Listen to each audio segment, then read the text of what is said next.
जिस सरपरस्त की जरूरत है, आपके लिए तसल्ली के सामान की जरूरत है। या रसूल अल्लाह, आपकी इजाजत हो तो आपके लिए मैं पैगाम निकाह दे दूं।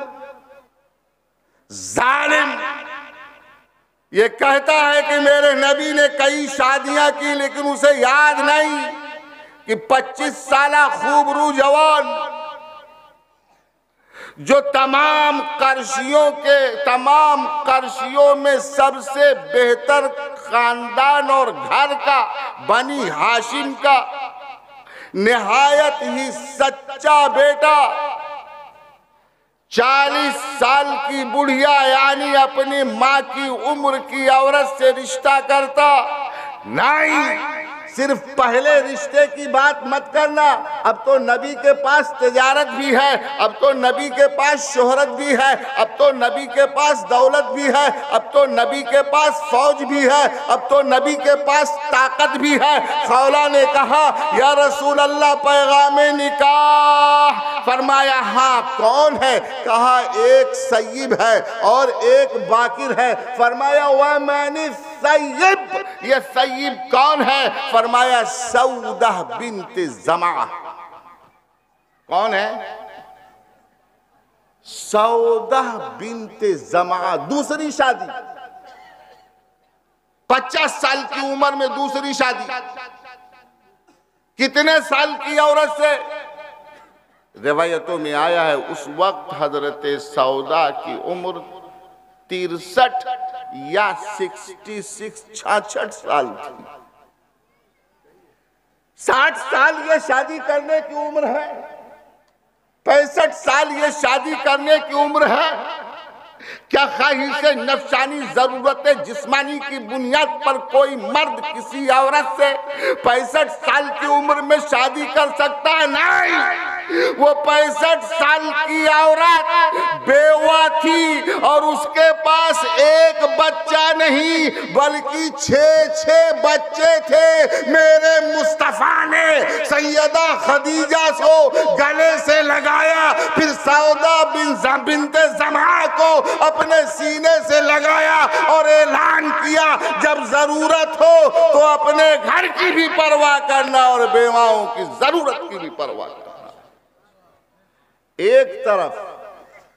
एक तरफ अक्द हो रहा है, दूसरी भी शादी हो जाए और पैगाम पहुंच गया था। कहा, मानिल बिक्र, बाकरा कौन है? कहा, इस दुनिया में जो सबसे ज्यादा आपको अजीज है उनकी सबसे चहेती बेटी है। कहा, कौन है? कहा, सईदा आयशा है।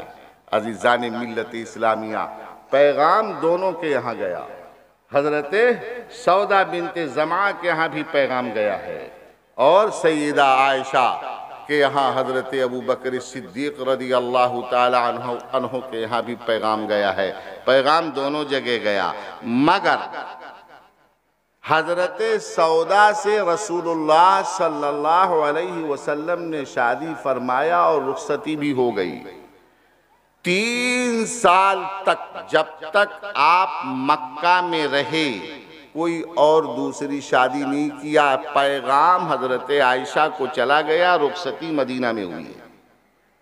कुर्बान जाइए, 50 साल 53 साल की उम्र गुजर गई, अभी शादी की हाजत नहीं हुई। पहली बेवा, दूसरी बीवी 65-66 साला, जिसके 6 बच्चे। जब पैगाम पहुंचा तो कहा, हमें तो कबूल है, लेकिन या रसूल अल्लाह, या रसूल अल्लाह। आका ने पूछा, क्या बात है? कहा, मेरे छोटे छोटे बच्चे हैं, आपकी बड़ी जिम्मेदारियां हैं, कहीं ऐसा न हो कि मेरे बच्चों की वजह से आप पर खलल पड़ जाए। इसलिए कि हजरत सौदा फिदाई इस्लाम थी, उन लोगों में से थीं जो पहले ही इस्लाम कबूल कर चुके थे, इब्तिदाई इस्लाम कबूल करने वालों में से थीं। उन्होंने हिजरत हबशा भी किया था और वहाँ की परेशानियाँ भी झेली थीं। हबशा से लौट करके फिर मक्का भी आई थी। तमाम तक दुश्वारियाँ उन्होंने बर्दाश्त किया था। जब हिजरत का लफ्ज़ बोला जाता है तो लोग आसानी से सुन लेते हैं और समझ लेते हैं। ज़रा बताइए आप, इंसान के लिए अपनी जन्मभूमि छोड़ना, अपनी कर्म भूमि छोड़ना, अपना घर छोड़ना, अपना ख़ानदान छोड़ना, अपना माल छोड़ना, अपनी तिजारत छोड़ना, अपने माँ बाप छोड़ना, अपनी पूरी ज़िंदगी की सारी पूंजी को छोड़ना आसान है? आसानी से हिजरत नहीं होती। और वो भी आज जैसी हिजरत नहीं, उस जमाने की हिजरत थी जब कुछ ले नहीं जा सकते। गई, लौट कर आई, शौहर का इंतकाल। सुभान अल्लाह, कौन उस दर्द का मुदावा होता? वो तो मुहसिने इंसानियत थे, बेवाओं का सहारा थे, यतीमों के दादरस थे, मजलूमों के हामी थे। हजरत सौदा को आपने सीने से लगाया। तारीख गवाही देती है कि जब हिजरत का वक्त आया, मदीना मुनव्वरा से हिजरत हुई, तो रसूल करीम सल्लल्लाहु ताला अलैहि वसल्लम ने अपना पूरा घर हजरत सौदा बिनते जमा की क़यादत में भेजा था। हजरत उम्मे कुलसूम आपके साथ थी, हजरत फातिमतुज़ ज़हरा आपके साथ थी, आपके उसामा आपके साथ थे, पूरा घर आपके साथ था और आपके साथ सब मदीना को हिजरत कर गए थे। ये हजरत सौदा थी।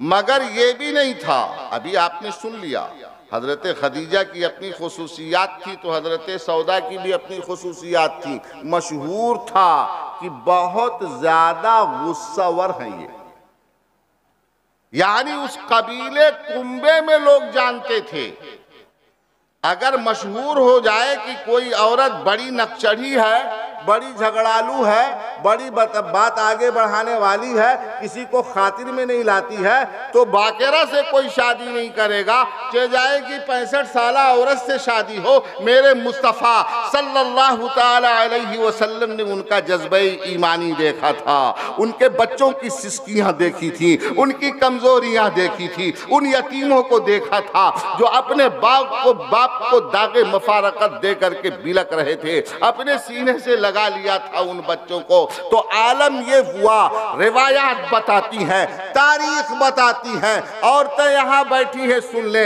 जिनके बारे में मशहूर था वो नक्चढ़ी हैं, उनकी तबीयत में हिद्दत है, वो जल्दी जवाब दे देती हैं, वो बहुत जल्द बोल देती हैं। जब वो रसूल पाक सल्लल्लाहु अलैहि वसल्लम के दामन से वाबस्ता हुई तो तारीख के औराक, सीरत की किताबें बताती हैं कि हजरत सौदा ने अपनी तबीयत को बिल्कुल बदल लिया और ऐसी हंसने हंसाने वाली हो गई कि जब रसूलुल्लाह सल्लल्लाहु अलैहि वसल्लम को मुस्कुराना होता था, जब आप कुछ खुतबई करना चाहते थे तो हजरत सौदा के पास आ जाते थे और वहां बैठ जाते थे। हजरत सौदा उन्हें हंसाने लगती।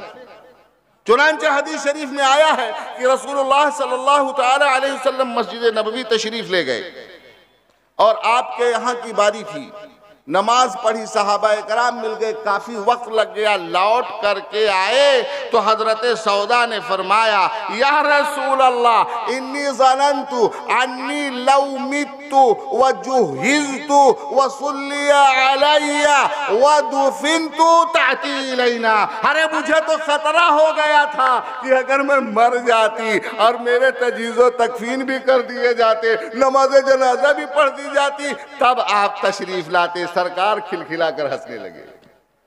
नबी पाक सल्लल्लाहु अलैहि वसल्लम नमाज पढ़ रहे हैं और आपने रुकू लंबा कर दिया। अब जाहिर है पीछे हजरत सौदा भी नमाज पढ़ रही थी। अब ये पता चला कि औरतें जो अपने आप को आज़ाद समझती हैं वो आज़ाद नहीं है। शौहर घर में है, बीवी मौजूद है, मस्जिद नहीं जा सके, जमात से नमाज पढ़िए। घर में अपने हमारे यहाँ सब कुछ बनाया जाता है, ये मेहमान खाना है, हत्ता कि स्टोर रूम अलग से 10 बाई 10 का हम बना देते हैं। मगर ढूंढा जाए इस पूरे करनेलगंज में तो शायद ही कोई मकान हो जहाँ स्पेशली मुसल्ला बनाया गया। हर घर में सुन्नत तरीका ये है कि आप एक हिस्सा खास कर दीजिए जहां बच्चों को मत जाने दीजिए कि नापाकी हो, साफ सुथरा रखिए उस हिस्से को, वहां कुरान मुकद्दस रखिए, तस्बीह रखिए, मुसल्ला रखिए और सामने मुसल्ला लिख दीजिए या ना लिखिए तो कम से कम उसे मुतय्यन रखिए। जब नमाज पढ़ना हो वहीं जाइए, एक साथ मिलकर नमाज पढ़िए। और जब रमजान का महीना आए और औरत एतकाफ करना चाहे तो वो भी उस जगह बैठ करके एतकाफ का सवाब ले सकती है। रसूल पाक सल्लल्लाहु अलैहि वसल्लम ने नमाज अदा फरमाई और रुकू लंबा कर दिया। हजरत सौदा रुकू में झुकी रही, जब सलाम फेरा तो आगे नाक पकड़ के खड़ी हो गई, रसूलुल्लाह सल्लल्लाहु अलैहि वसल्लम ने पूछा क्या हो गया तुम्हें? फरमाया लगता है निक्सीर फूट जाएगी।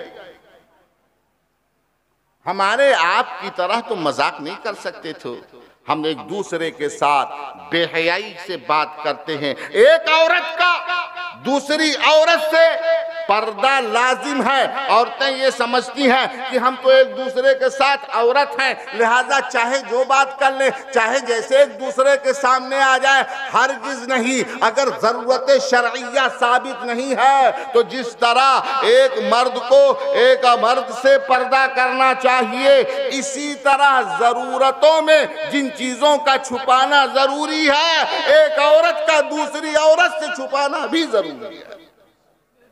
हम मजाक करते हैं, फहश कलामी करते हैं, इस्लाम में ये जायज नहीं है, इस्लाम में ये जायज नहीं है। अजीजान मिल्लत इस्लामिया, ये तो हो गई हजरत सौदा बिनते जमा।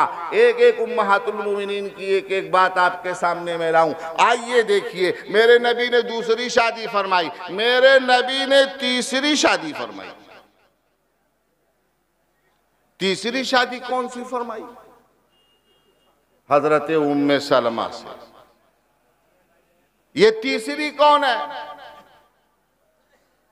कितने साल की है? इनकी उम्र क्या है? शादियां तो नजर आती हैं मगर उसकी हिकमतें तुम्हें दिखाई नहीं देती हैं। हजरत उम्मे सलमा वो उम्मे सलमा है कि जिन्होंने इस्लाम कबूल किया और फिर हिजरत हबशा को गई। अबू सलमा अब्दुल्ला बिन अब्दुल असद आपके साथ गए, वापस आए, मक्का में रहे, हिजरत किया, मदीना आए, हिजरत किया, मदीना आए, जंगे बद्र हुई, जिहाद किया, बदरी सहाबी रसूल हैं, जंगे उहुद हुई, फिर जिहाद किया, उहुद के सहाबी रसूल मुजाहिद है, मगर जख्म लग गया। ऐसा कारी जख्म लगा कि धीरे धीरे धीरे धीरे धीरे धीरे वो जख्म बढ़ता चला गया, वो जख्म बढ़ता चला गया और एक वक्त आया कि आप इस दुनिया से रहलत फरमा गए। लेकिन जाते जाते हजरत उम्मे सलमा से कहा था, ऐ उम्मे सलमा, मेरे रसूल ने एक दुआ बताई है कि जब कोई परेशानी आए, कुछ नेमत छीन जाए तो तुम दुआ करना, अल्लाहुम्मा आती मिन्हु उक़बा हसना, ऐ अल्लाह इस नेमत के बदले इससे बेहतर नेमत मुझे अता फरमा दे। तो हज़रत उम्मे सलमा ने कहा, अगर मैं मर जाऊं तो मेरे बाद मेरे शौहरे नामदार अबू सलमा आप शादी ना करना।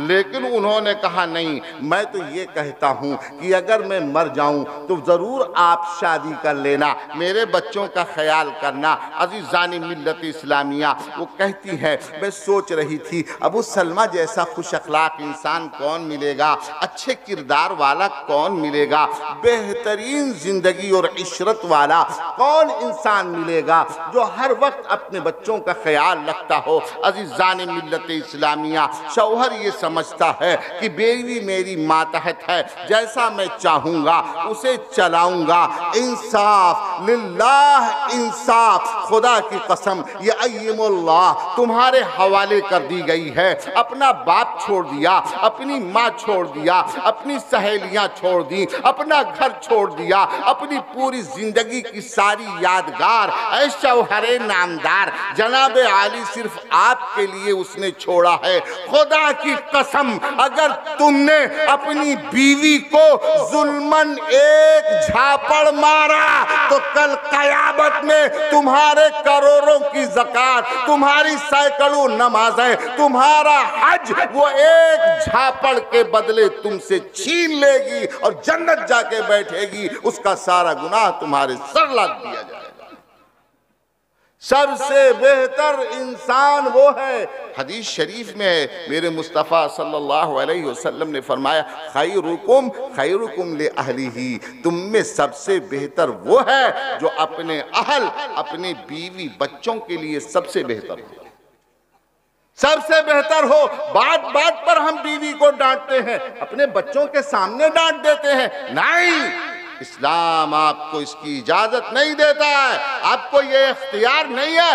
वो आपकी शरीक हयात है, लाइफ पार्टनर है, आप उससे मशवरा कीजिए, आप उसे इज्जत दीजिए। अगर आप अपनी बीवी को इज्जत नहीं देंगे, खुदा की कसम आपके बच्चे अपनी माँ को भी इज्जत नहीं देंगे। अगर चाहते हो कि तुम्हारे बच्चे तुम्हारी और तुम्हारी बीवी की इज्जत करें तो सबसे पहले जरूरी है कि बीवी अपने शौहर की इज्जत करे, शौहर अपनी बीवी की इज्जत। अजीजान मिल्लत इस्लामिया, आइए, मैं बता रहा था कि हजरत उम्मे सलमा के शौहर इस दुनिया से रहलत फरमा रहे थे। ये उम्मे सलमा कौन है, इनकी जिंदगी कैसी है? जब ये हिजरत करके मक्का आई है, वहां से फिर दोबारा हिजरत करने के लिए मदीना रवाना हुई तो आपका एक बेटा भी था, सलमा, आपका एक बेटा भी था। कैसी कैसी अज़ियतें मुसलमानों ने बर्दाश्त की है। आज आपको शिकवा होता है, हमारी ज़मीन लूटी जा रही है, हमारा घर लूटा जा रहा है, हमें सताया जा रहा है, हमारे आज़ानों पर पाबंदी लगाई जा रही है, हमें आंखें दिखाई जा रही हैं। क्या मुसलमानों को आप नहीं देखते? जो मक्का में मुहाजिरीन थे उनकी हालत क्या थी? हज़रत अबू सलमा ने अपनी बीवी उम्मे सलमा को लिया, अपने बेटे सलमा को लिया, सारा घर कारोबार दूसरों के लिए छोड़ दिया, मक्का से निकलकर मदीना को रवाना होने लगे और चाहा कि हम भागकर चले जाएं, मदीना में पनाह ले लें। अज़ीज़ान मिल्लत इस्लामिया, जब लोगों को इत्तला हुई कुफ़ारों मुशरिकीन को, तो उम्मे सलमा के खानदान वाले भागे भागे आए और उन्होंने कहा कि तुमने कौन सा अच्छा सलूक किया है मेरे घर की शहजादी के साथ, तुम जाना चाहते हो तो चले जाओ, तुम्हारे साथ हम अपनी बेटी को नहीं जाने देंगे।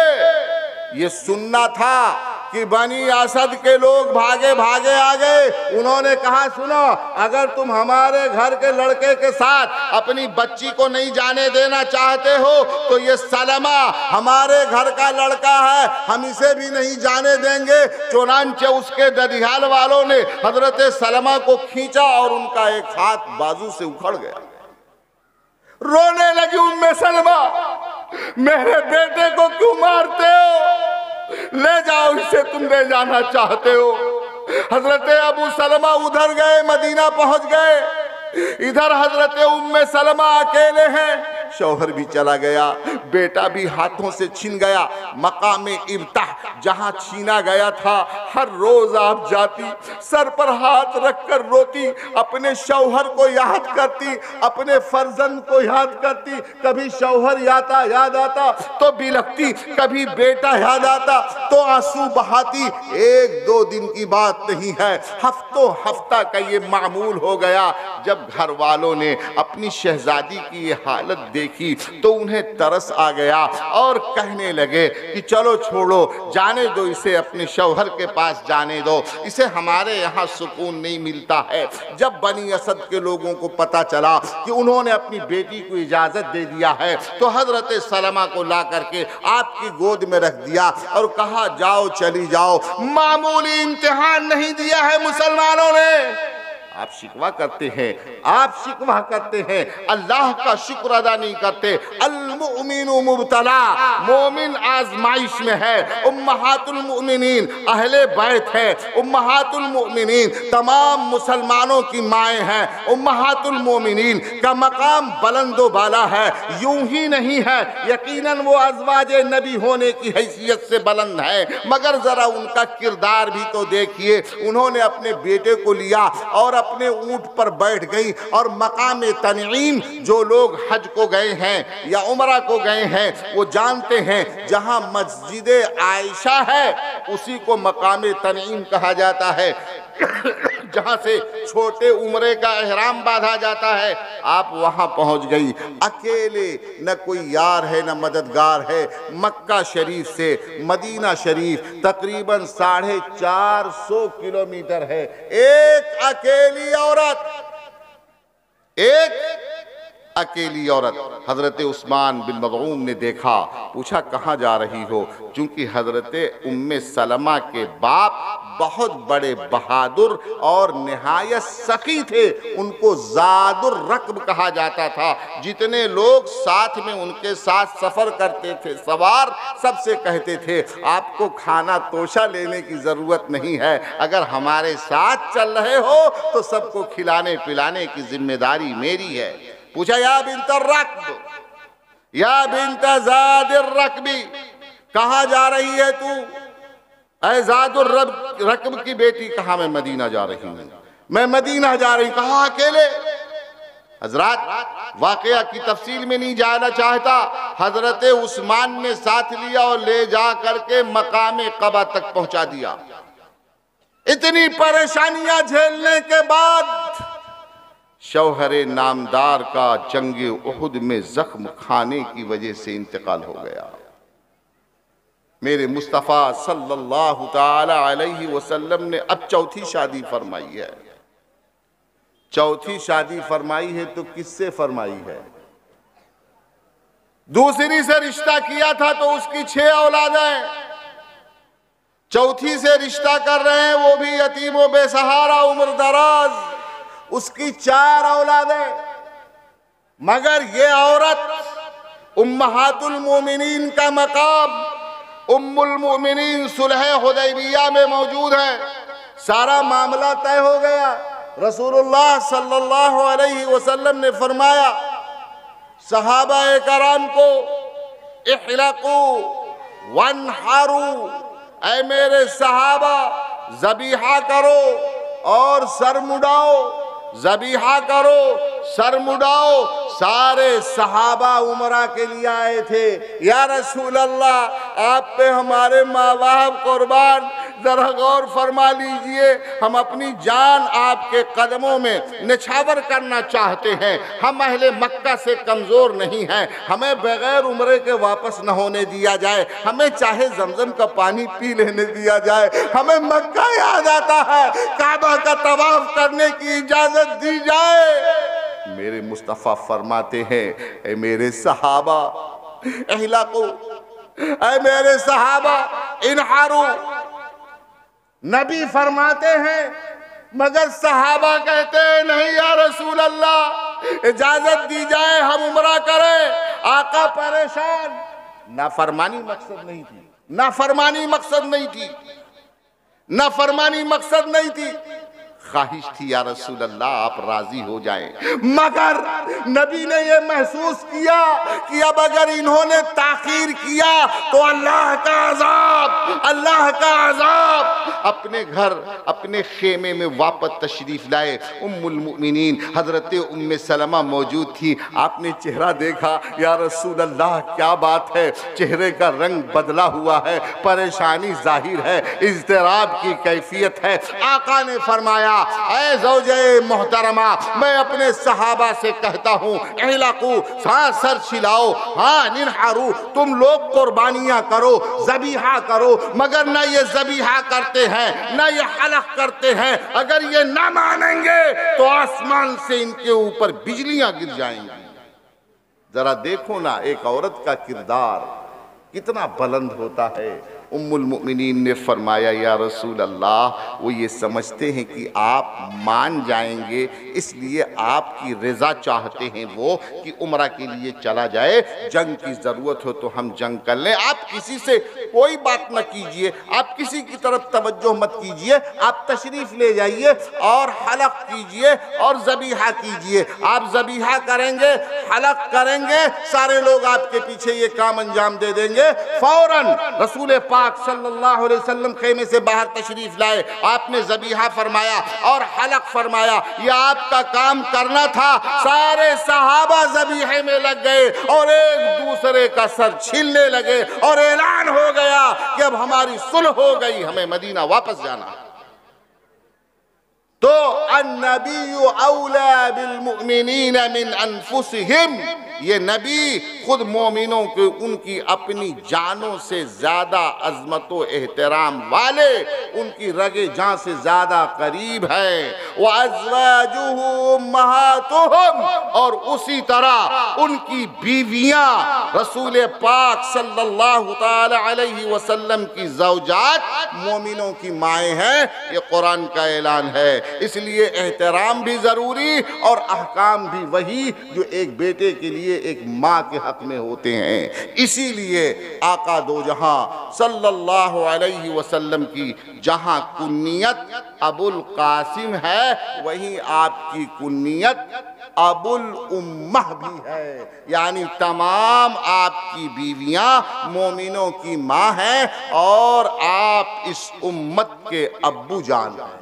सुभान अल्लाह। आइए ज़रा हम ये अहद करें कि हमने अगर सहाबा-ए कराम उम्महातुल मुमिनीन सरवर कायनात सल्लल्लाहु अलैहि वसल्लम की मुक़द्दस ज़िंदगी को सुना और देखा है, तो हम पर कितने ही घेरे क्यों न डाले जाएं, कितनी ही परेशानियां क्यों न डाली जाएं, औरत हो या मर्द हो, किसी भी मकाम में हो, हम अपने सेबात कदमी से न हटेंगे, इस्लाम की राह पर गामज़न रहेंगे, दावरे महशर से मोहब्बत करते रहेंगे और अपनी वफादारियां पेश करते रहेंगे। वमा तौफीक़ी इल्ला बिल्लाह।